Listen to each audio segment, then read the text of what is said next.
Coach on the road once again, take you youngsters behind the scenes with the MLB stars of the game.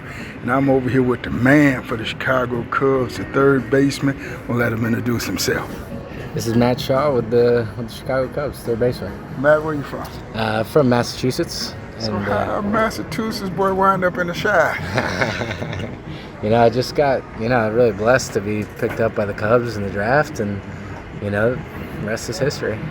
So, speaking of the draft, I used to coach high school baseball, coach college baseball, scouted for 5 major league teams.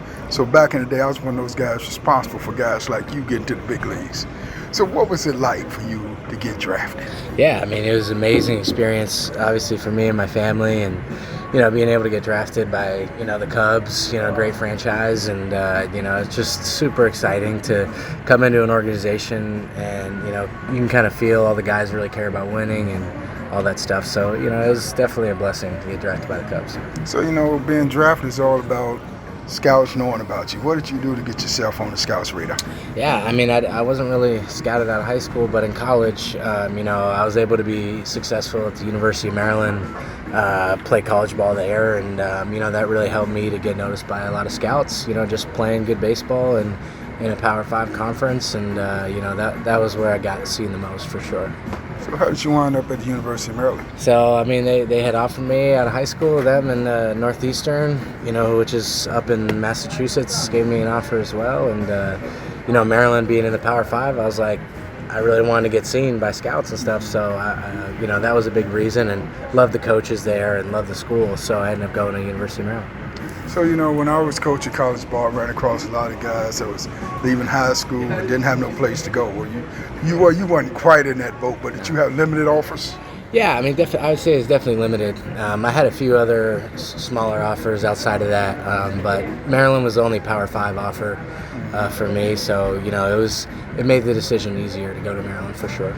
So you was trying to go run with the big boys, huh? That's right, yeah, exactly. So was you the man in college? Obviously you got to, it takes time to develop and figure it out. And, I was able to play, from my freshman year. I played the whole season, which was really helpful to give me time to figure it out and develop and, figure out college baseball. So, just being able to play really is the biggest avenue for me to be able to be successful, You find out high school to college was totally different. Yeah, definitely different, yeah. So then you got out there, you got in that beast mode over your first, second, third year, and all of a sudden the scouts started coming. Yeah, you start playing well and the scouts start showing up, yeah. So what you put on the show for? Yeah, I did my best. You said that real quick. Yeah.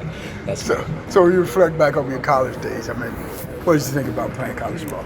I love the University of Maryland. I love the coaches there, my teammates, and so when I look back, I just kind of think of the opportunity that I was given to be able to play and to be able to play for a good team, and we won a lot of games. We made the 3 regionals, and so it was really a great experience. It's something that I needed to grow up and figure some things out about life, and that helped me in the next era of my life here in pro ball.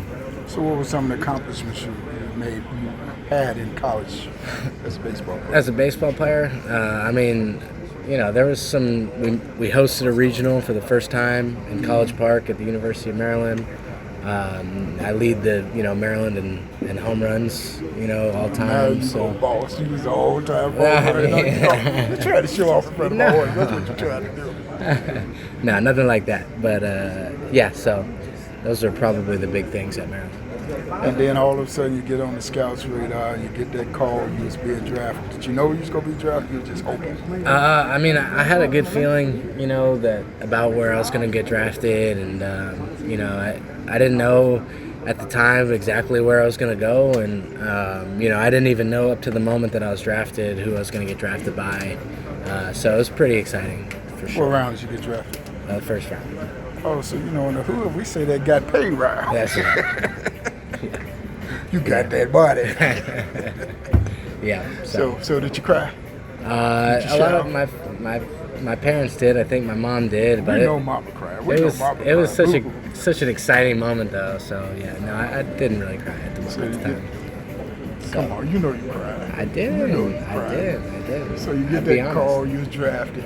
And most kids thought you was going right to the big leagues, but you found out you had to make a stop in the minor leagues before you got to the big leagues. Yeah, I mean, baseball is different for sure with the minor leagues. So, but I needed the time in the minor leagues to figure some things out, and still got a lot to develop and work through. Here in the big leagues, and you keep figuring things out and growing as you go. And whether I was in the minor leagues or here, you still so much to learn. You got great players around me, here, which is fun to listen and learn from those guys. So it's been cool. And you Yankees, Cubs, and my man Pete Crowhead. He Cubs, Dodgers, America's team. So you wind up on fan favorite. Yeah. Them fans come out of Woodburn, 30, 40,000 people. Yeah. Screaming, Sean, Sean. Yeah. So no, I mean the fans show up at Wrigley, that's for sure. The fans showed up here last night too. It's cool to watch how they travel to different stadiums and just how many fans are showing up every night and supporting us is. It makes it really feel like the big leagues.